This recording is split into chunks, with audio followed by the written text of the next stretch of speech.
Somehow I can manage to fit 7 different thrift shops into an afternoon of grocery shopping and running errands. But with a full day, my daughter and I only made it to 5 different shops. I'm Michelle, this is my romantic tangle, and let's go thrifting in Portland. Someone had asked me if I ever found cross-stitch kits in the Goodwill bins, and the answer so far has been no. But one of the first things I saw when we walked in was this leftover floss from a kit. It's DMC and has the numbers, so I bought it to add it to my master set of DMC. Karen Dazzle is one of my favorite of the old vintage yarns, but these skeins looked damaged and not all that clean. There's another one there at the top of the screen. And here's a skein of Woolies Thick and Quick, and that is the brand new packaging. But that poor skein of yarn looked like it had been through some stuff, and I have enough yarn at home that I didn't need to bring it with me. My daughter walked up to me with this shirt, and there almost aren't words to describe it. Have you ever seen a shirt with a two-headed skeleton, a Fiji mermaid, Venus flytraps, a puffer fish? I think that's a two-headed snake. It just went on, and that shirt did go home with me. I fell in love with this Disney Tiki Room hoodie. That's one of the perils of shopping at the Goodwill bin. Sometimes you find the most awesome thing ever, and it is just not in your size. There was a lot of yarn on this trip, and this package tempted me more than it should have because those aren't colors I want to work with. But there was such a big bundle of them, and I thought they would be cheap. Now that I'm home, it was really easy to do the math because those are 7-ounce skeins, so I could figure out how many pounds it would weigh, and at the cheapest, it would have been about $5. I've done better than that at estate sales, and like I said, it wasn't colors that even called to me in the first place. I did some twisting around to this one, trying to figure out what the different yarns in there were. I think that's a cone of sugar and cream or something similar. And then there was some acrylic that I could almost but not quite identify.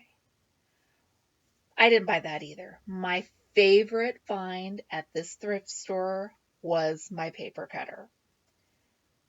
About 25 years ago, I had one of these that I had claimed as my own when my family closed down their appliance store. We had it locked in the pantry to keep it away from little fingers, and my husband packed that room when we moved because I was in the hospital with our youngest, and I don't know what happened to it. Either he put it somewhere in a safe place that we still have not found, or it got stolen in the break-in. I found a replacement, and it was only $3. And now I need to worry about whether this thing is a danger to teenage fingers. We stopped at this Goodwill just because it's between point A and point B and on the right side of the road. There was not much to see except for this cuckoo clock, which intrigued me for a bit. I love cuckoo clocks. This one was missing some pieces and it didn't have the weights. And then I walked around to the back side of it and it's battery operated. That just killed the mystique for me.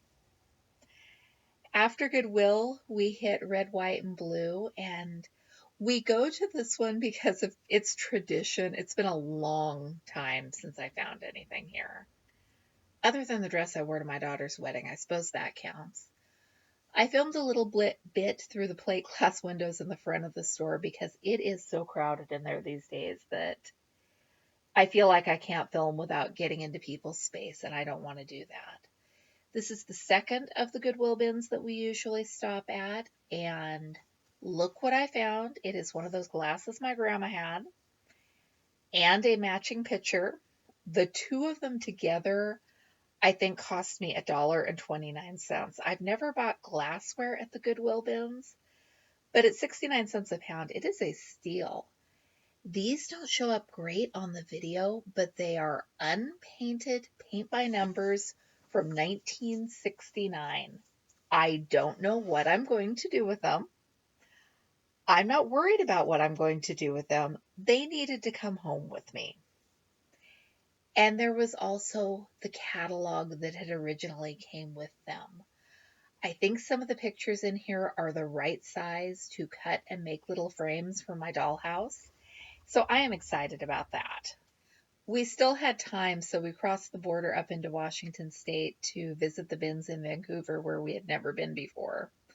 We got a whole bunch of clothes and household stuff, and I got a little bit tempted by this drawer full of crochet cotton, but I don't do the sort of projects that call for this, so I left it behind. And that's the Reader's Digest condensed books version of our 12-hour day of thrifting. I just got home about a half hour ago, fed the kids dinner, and I am worn out. I got some good finds today that weren't photogenic enough to make it into a video. We were trying to make the 25-pound weight to get the price to drop, and at the last minute I threw in 2 plastic laundry baskets because they were in decent enough shape and I need to replace my own broken laundry baskets. It turns out they sell those for $1 a piece, so next time I need laundry baskets, I may head off to the Goodwill bins again. They tend to break when you haul them back and forth to the laundromat, and I don't feel bad about saving somebody else's cast aside ones. We will clean those up and use them until they aren't usable anymore and then go back and look for more. I also got a ton of dish towels that were in very nice shape that I plan on bleaching and washing and adding to the cycle in my kitchen because for some reason there are never, ever, ever enough dish towels in my house. And a couple pairs of jeans in my size and some clothes for the boys and some other stuff that, like I said, is not exciting enough for a video. Thanks for watching. I'm Michelle. This is my romantic tangle. I'm going to get this edited and uploaded, and then I am off to bed because I have been running all day long. See you soon with more videos.